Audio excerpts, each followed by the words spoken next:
Succession is long over, and we don't know if Euphoria will ever return for Season 3, but the spirit of two of HBO's most popular series of the last decade is alive and well with industry.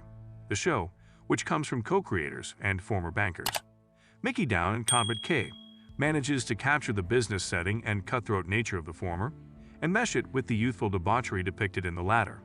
The result is one of the most enjoyable, intense, and compelling shows on TV, and it's never been better than in its third season. This is the first time in Season 3 that we finally get a clear picture of what happened to Charles. Yasmin didn't exactly kill him, as she suggested at the end of last week's episode, but she didn't save him when she could have. "I left my dad in the water," she admits to Harper when her former colleague discovers her alone in the yacht's underbelly. Once the full extent of Yasmin's involvement, or lack thereof, is clear, Harper leaps into action, helping her friend shower whilst securing the life ring back in its proper position. "We're going to take care of it," she promises. But in the present day, Harper and Yas have set their attentions on very different targets. Yasmin has gone to see her father's washed-up body.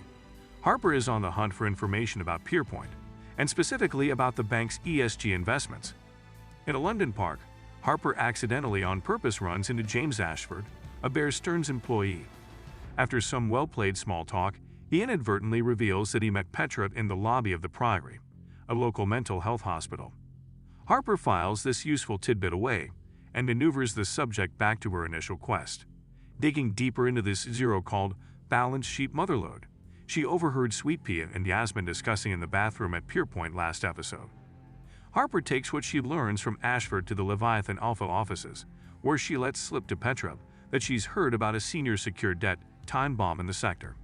She reveals she's been trying to uncover what debt is causing such a stir, and Petra correctly deduces what Harper's not saying. She has an inside source, but Harper brushes Petra off, replying vaguely, "I've done the research, and I have a network." Petra isn't convinced until Harper shares what Ashford disclosed that morning. Banks are working like hell to rid themselves of their ESG investments. "So you think the banks are doubly exposed?" Petra suggests. "Maybe," Harper says. But of course, she knows the answer is yes, and that Pierpoint is the worst offender. While Harper enjoys a quick cigarette and coffee break with a traumatized Yasmin, Petra does her own due diligence.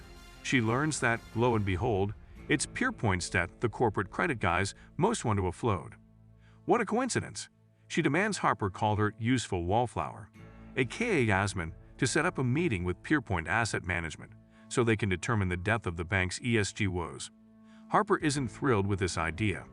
Yes, she relishes the idea of screwing Pierpoint over, but she's less keen to screw Yasmin specifically. I mean, her friend just got back from viewing her father's bloated corpse. "Come on," Petra insists. Friendship and contempt are just two sides of the same coin. For now, Yasmin remains blissfully ignorant of Harper's impending betrayal. Her chief concern instead is Lord Norton, who grants her a courtesy call about a story brewing at his paper. One of his crime reporters has tracked down the source aboard the Lady Yasmin, Charles Hanani's yacht, who claims to have witnessed something that negates the prevailing narrative around his death. Yasmin, who knows such a claim is sure to implicate her, asks how they can kill the story. Norton suggests she give Henry Muck a call. Apparently, the former Loomis CEO's depression has returned with a vengeance, following the company's spectacular failure. And given that all of Norton's assets will go to Muck when the Lord dies, Norton has only daughters, and this is English aristocracy, remember. His legacy rests on young Henry's shoulders. Norton implies that, should Yasmin want to stop the story, she has but one choice: go to Muck, make him happy, rescue him from himself. Meanwhile, a new CEO has landed at Pierpoint. His name is Tom Wolsey, and Rishi claims he's a butcher masquerading as a surgeon. Rishi, too, senses the blood gushing into the water thanks to Pierpoint's debts. And with his own outrageous debts on the rise, Rishi has good reason to worry. He pumps Eric for information, but Eric plays coy. "I don't think you know as much as you think you do." Rishi knows better than to believe him. As Petra and Harper bop around town investigating various banks' ESG portfolios, they learn that Deutsche Bank has 9 distressed ESG companies on their docket. Citibank has 7, and JP Morgan has 22. But Pierpoint is next on their list, and Petra's set up a meeting for Yasmin, much to Harper's chagrin. Pissed, Harper takes the prime opportunity to bring up Petra's supposed rehab stint at the Priory. But Petra wasn't in rehab for a substance abuse problem, as Harper accuses. She was there dropping off her son. Petra rightfully tells Harper off for her shoddy detective work and reminds her that their relationship should remain professional. Friends aren't exempt from Petra's list of useful contacts simply because Harper wills it so. Yasmin is too distracted by the long list of awful people around her to recognize she's in danger. Eric takes her out to lunch, during which he attempts a ludicrously uncomfortable come-on. That choice ends with Yasmin storming out of the restaurant and Eric jerking off in the bathroom. She later invites him to Pierpoint's own meeting with Leviathan Alpha, but Eric rejects her out of childish spite, and so Yasmin takes the meeting without him, thus dooming Pierpoint in the process. In that meeting, Yas reveals to Petra and Harper that Pierpoint not only has more distressed ESG investments than any of the other banks, it has more than all of them combined. Petra and Harper march that information straight over to a competing bank, where they find themselves sitting before a few familiar faces from prior seasons: Kenny, Daria Greenock, and Jackie Walsh, all former Pierpoint employees. The Leviathan Alpha team tells these cast-offs that they want to short Pierpoint itself, in as much size as you will give us, Harper says. That's why we're bringing this trade to their biggest competitor.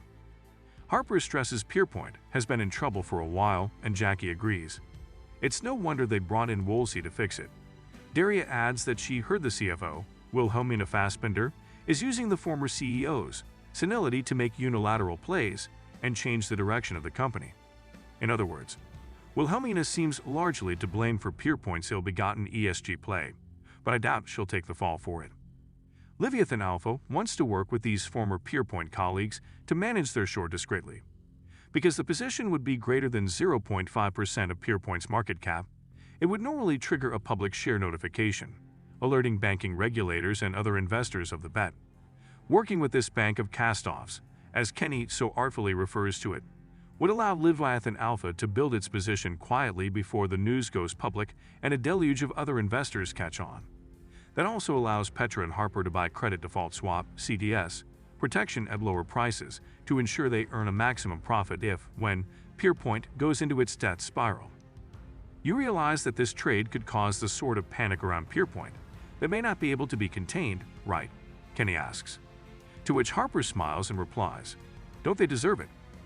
When Eric catches wind of this scheme, thanks to Yasmin's unfortunate cluelessness, he rushes over to the Leviathan Alpha offices himself. The scene that follows is cathartic, in a deranged sort of way. Eric confronts Harper at her own desk, condemning the fact that, to her, everyone's collateral, right? Even the only girl stupid enough to call you a friend. Harper throws this philosophy right back in his face, telling Eric that, alas, she learned from the best. Like mentor, like protege. Furious, he sizes her up. "I'm guessing you live with the feeling that you're a monster," he says. "And now there's nothing stopping you on your path to whatever behavior provides you with an externalized fantasy of what you really think of yourself every moment of every day. I want you to know, from the bottom of my heart, that what you think about yourself is true." The only reason Eric knows this is because he feels the same way about himself.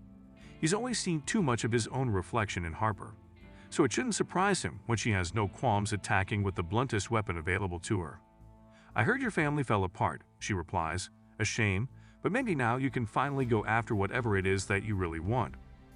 Back at the office, a dead-eyed Eric sees an email from Bill Adler, asking why Yasmin's still on Pierpoint's payroll now that Charles Hanani's autopsy photos are floating around Reddit. Isn't she past the point of being a liability?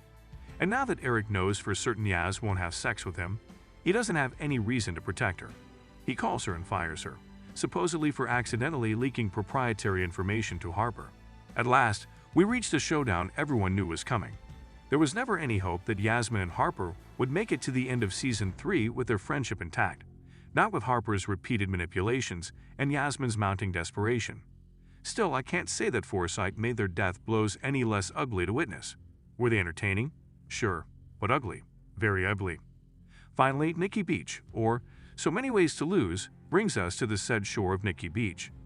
There, in a flashback to the yacht, Harper reminds Yasmin not to make her distress so obvious to the other guests on the boat. If the two women play this right, no one will ever know the truth about Charles Hanani. But Harper will always know the truth about Yasmin. She's the loneliest girl to have ever had a boat named after her.